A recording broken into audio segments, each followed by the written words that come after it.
Welcome to the IT Career Energizer podcast.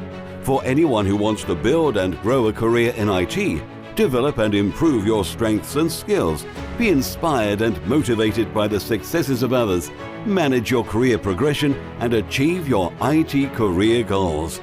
And now, your host, Phil Burgess. Welcome to episode 333 of the IT Career Energizer podcast. My guest on today's show is the founder of Keep It Human, a digital innovation consultancy. She has 25 years of experience working in digital transformation and digital product management for beloved brands like Bloomingdale's, Real Simple, and the New York Philharmonic.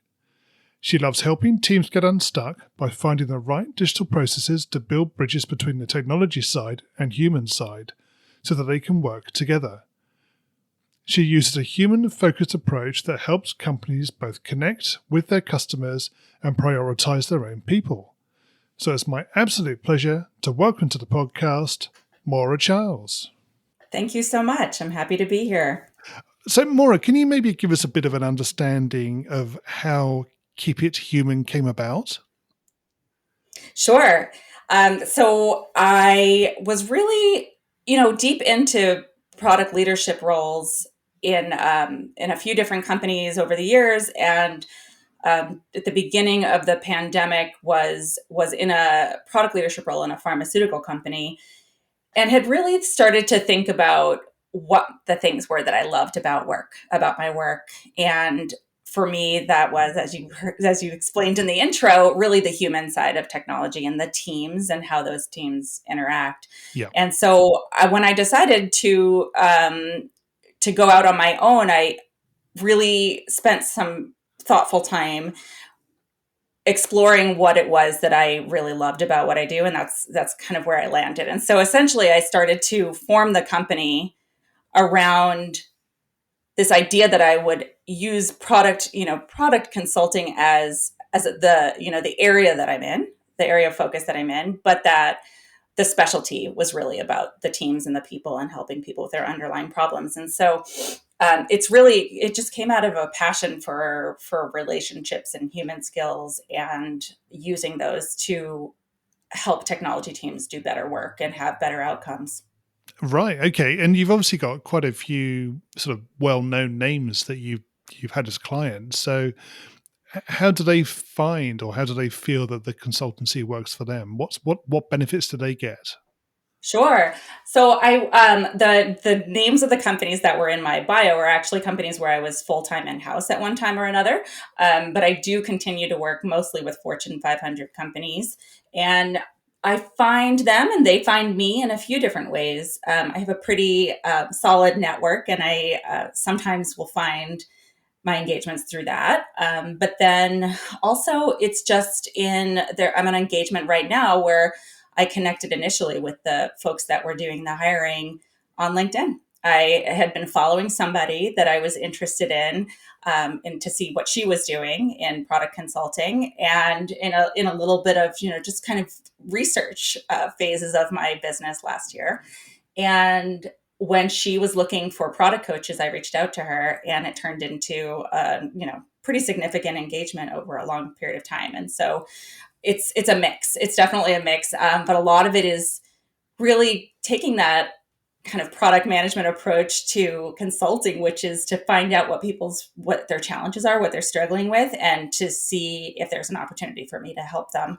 And Right. So that's actually how I approach most of even, pitching somebody or suggesting to somebody that they might want to work with somebody like me. Yeah. And often that's how it comes about. Good. Okay. Great. Thank you for that.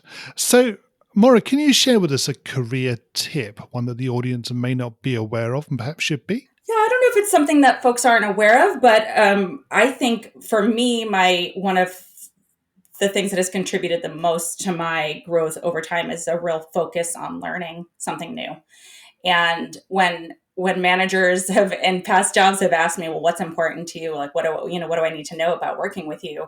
It's that I always want to be learning, and I always want to be finding out new things. And what I've learned from that, and from having that approach and a growth mindset to my work, is that you will you will challenge your own assumptions and learn all kinds of new pathways, right? Like people talk a lot about a career path and how you find yourself on a career path. And sometimes people have a preconceived notion of what your path might be.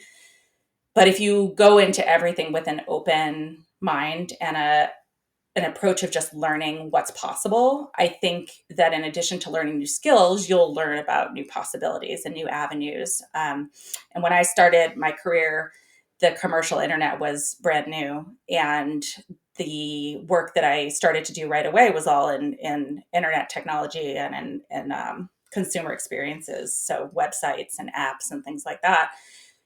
And none of that had existed. And so a lot of it was, forging my own path alongside a lot of my peers who were doing the same thing. And so having to learn and having to, accept that you just didn't have the answers all the time, what became kind of a tenet of my career. Right. Do you feel that's a sort of mindset thing as well? So obviously that was sort of almost caused by the fact that you had to learn, but do you feel now that you have that mindset that enables you to continue to learn? Absolutely. Yeah. That growth mindset is really where that comes from. And that willingness and openness to continuing to learn, and again, to not having the answers. I think particularly in IT and in technology, people often feel like they have to have the answers. And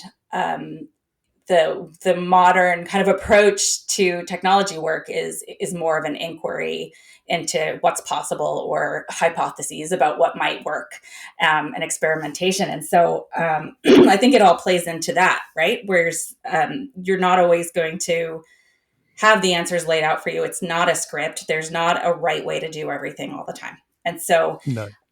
keeping that open mind and that mindset. And I think in general, in addition to skills, I think having an openness to learning about your own abilities from a emotional intelligence and kind of human skills approach is also something that I think most folks do not put emphasis on, but that is really good for your career. It is, absolutely. Okay. Maura, can you tell us about your worst career moment and what you learned from that experience? Sure.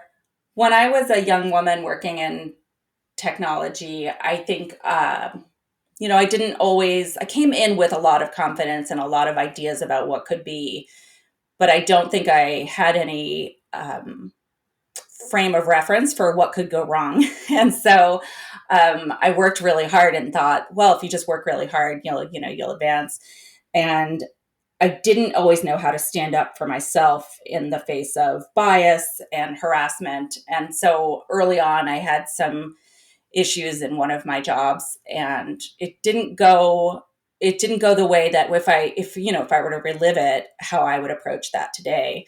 And so I think some of that is just about inexperience, and a lot of it is about being a woman in technology, which I've talked to many, many women in different IT industries and tech industries, and many of them have struggled with similar and sometimes much worse situations. And so I think the lesson I learned from that is to find peers and leaders who will have your back.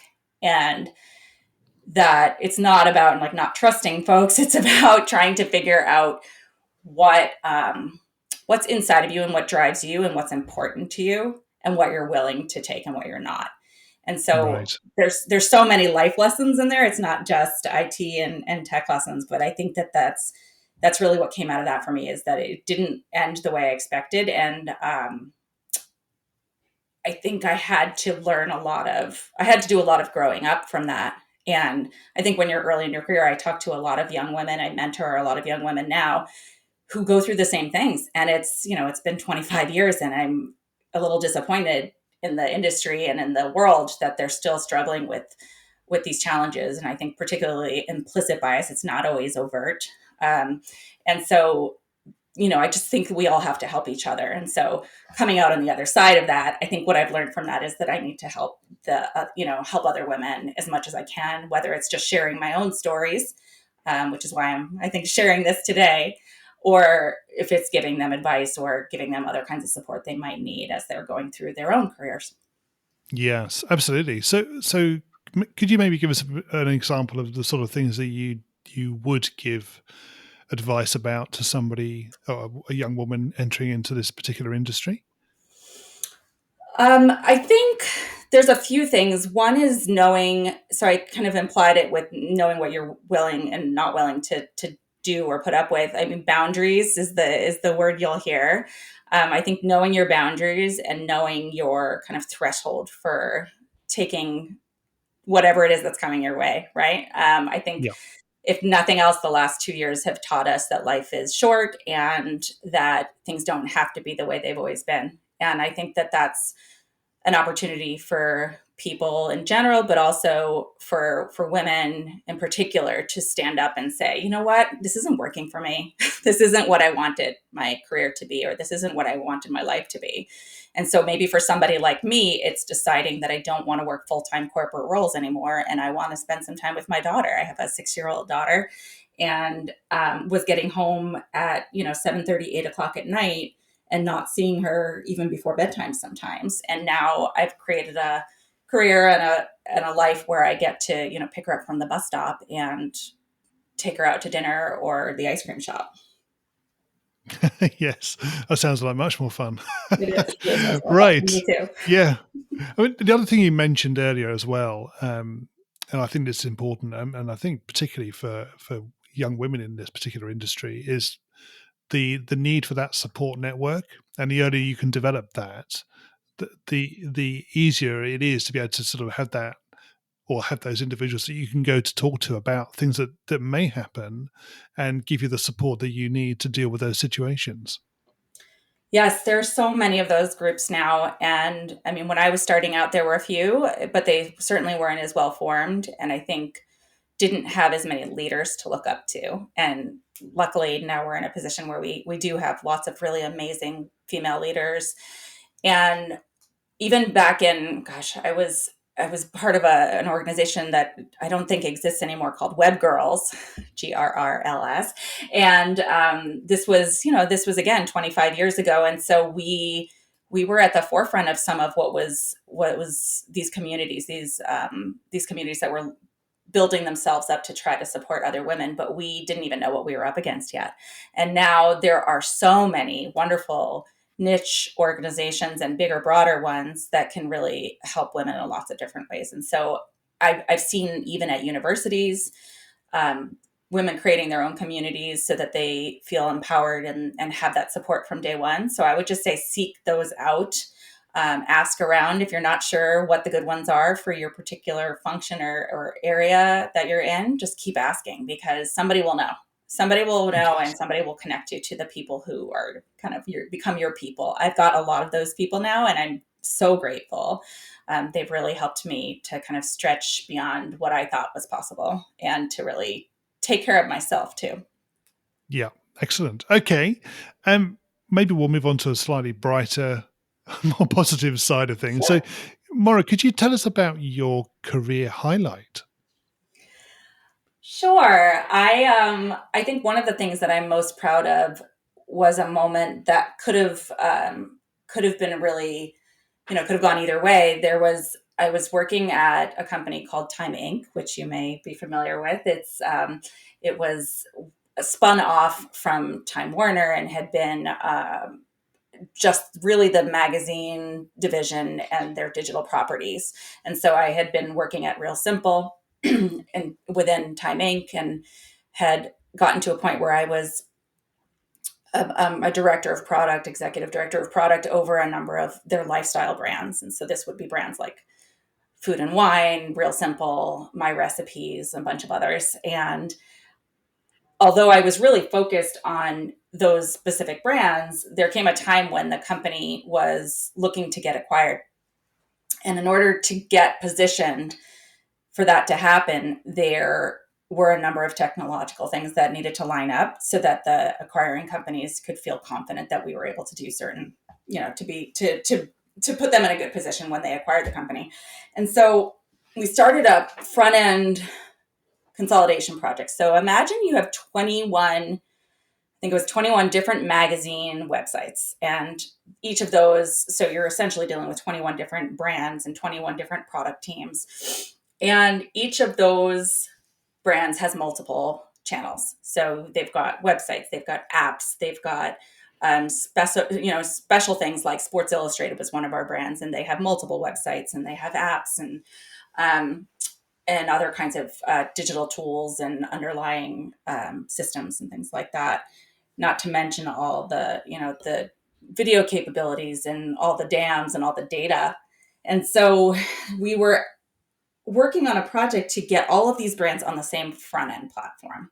We were on several different content management systems, but the goal was really to get, from a revenue standpoint, the goal was to get all of these different properties onto the same front end system so that we could have a shared ad system, right? So imagine you want to buy an ad on one website instead of buying it 21 different times on 21 different websites, or maybe you only want to buy an audience.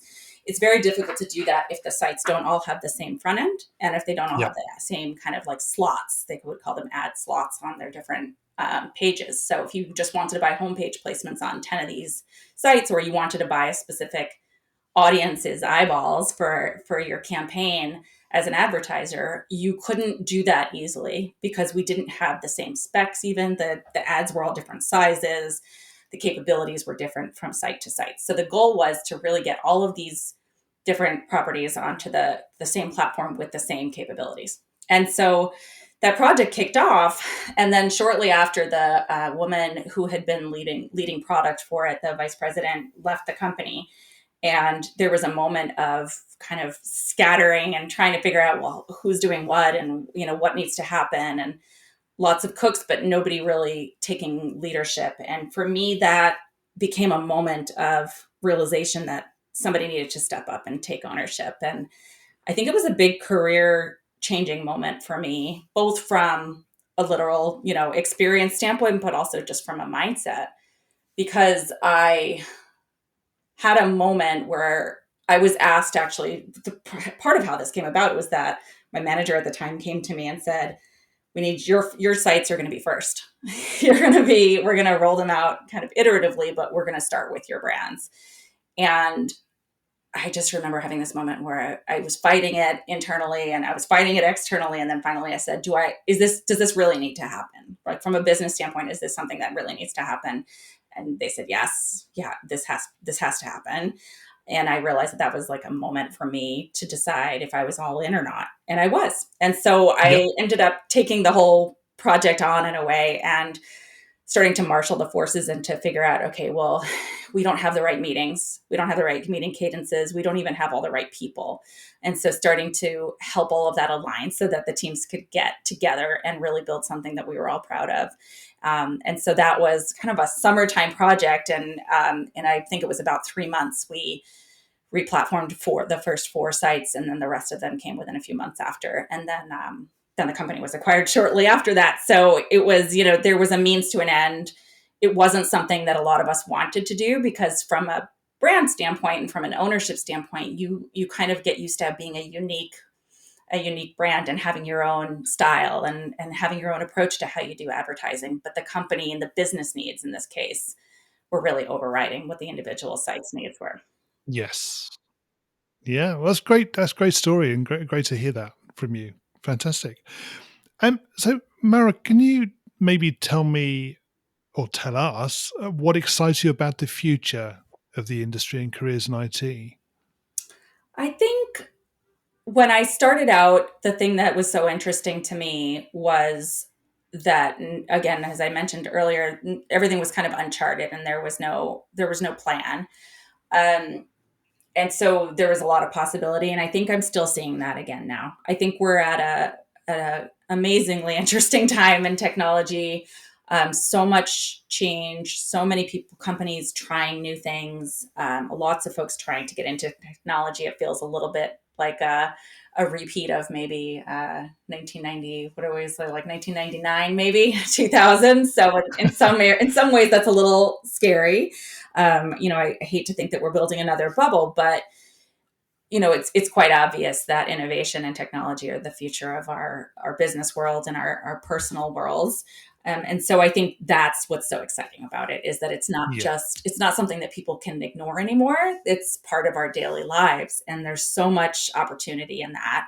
And I think, just talking to other people, like when I started in this business, I was, we were like an elite crew, and there weren't that many of us. And now it feels like there's just so many wonderful things happening in so many companies. And now I meet people all the time who work in technology in various different ways and in IT. And so I think that change and that shift from a minority of people building products for a few people to this world where we're building for everybody. I think that's what's the most exciting about it. Exactly. Very good. Okay. We're going to move into the reveal round now. We're going to find out a little bit more about you and the way you think. Are you ready for this? Yes, let's go.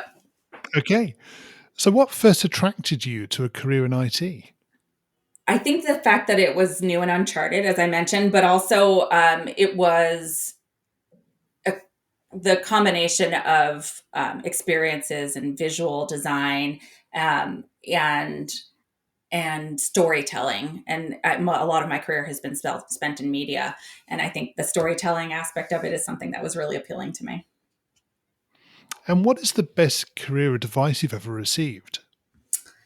I think celebrating your wins, taking time to reflect on what's gone well, is something that Yep, people tend to forget about. they do. And what is the worst career advice you've ever received? Keep your head down. People who say, like, keep your head down, just do your work, that rarely works out. Indeed, yes. If you were to begin your career again in today's world, what would you do? I would stay big. I've said this a number of times in various capacities, but really, I think as a woman in particular, I would try to stay big and keep my big ideas and not let things scare me into a particular path. I just would want to, if I could go back, I would definitely do something really big and splashy. Okay. And what career objectives are you currently focusing on? I'm fascinated about the psychology of leadership. I talked a little bit about emotional intelligence earlier. And so I've Yep. been doing a lot of, taking a lot of online classes and doing lots of reading about that. And what's the number one non-technical skill that has helped you in your career so far? Emotional intelligence, without a doubt, the ability to relate to others and to understand my own motivations and how I think and how I work. And what do you do to keep your own career energized? Building a network of people, not just like-minded people, not people who will kind of keep me in an echo chamber, but people who will help me by connecting me with a variety of different fields. I really enjoy kind of working in different industries for that same reason. But I think talking to other people and sharing their stories and my story is what keeps me energized. Good. Okay. And I like asking this final one. So, what do you do in your spare time away from technology? Probably too many things. Right.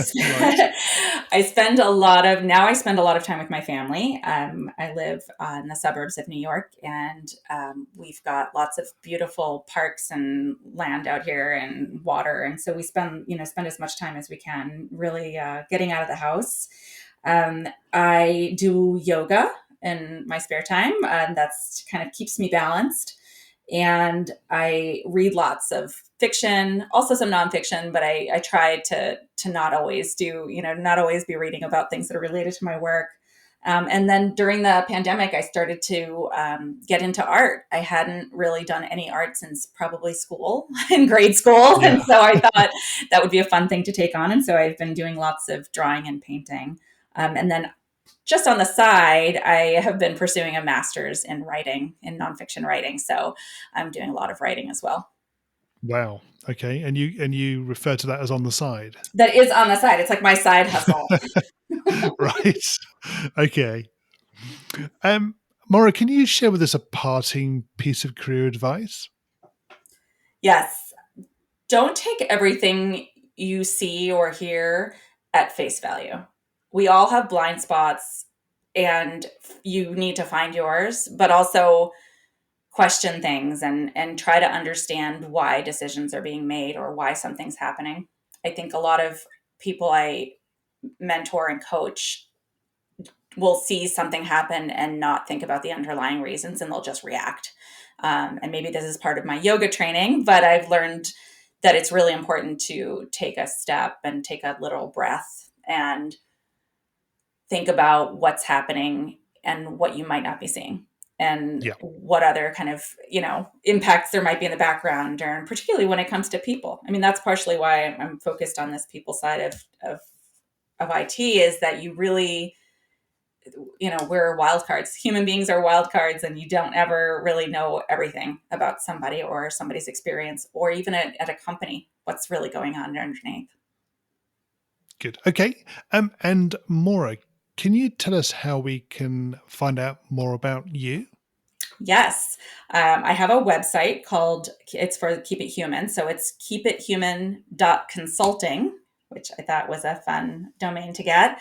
On LinkedIn, you can find me at Maura Charles. So MauraCharles. And on Instagram, mauracharles.keepithuman. So it's all combinations of the same thing, but I do lots of writing on Medium and in other places, and you can find it all in those 3 places. Great. Maura, thank you so much for joining me on the podcast today. It's been great chatting with you. Thank you. This has been lots of fun. Hi, Phil here again. Well, I hope you enjoyed my conversation with today's guest. You can find full show notes on the website at itcareerenergizer.com/e and the number of the episode you've been listening to. If you haven't already subscribed to the show, please make sure that you do, so that you get episodes automatically downloaded to your device every Monday. Thanks for listening, and have a great week. Thanks for listening to the IT Career Energizer podcast. To find out more about building a successful career in IT, visit itcareerenergizer.com.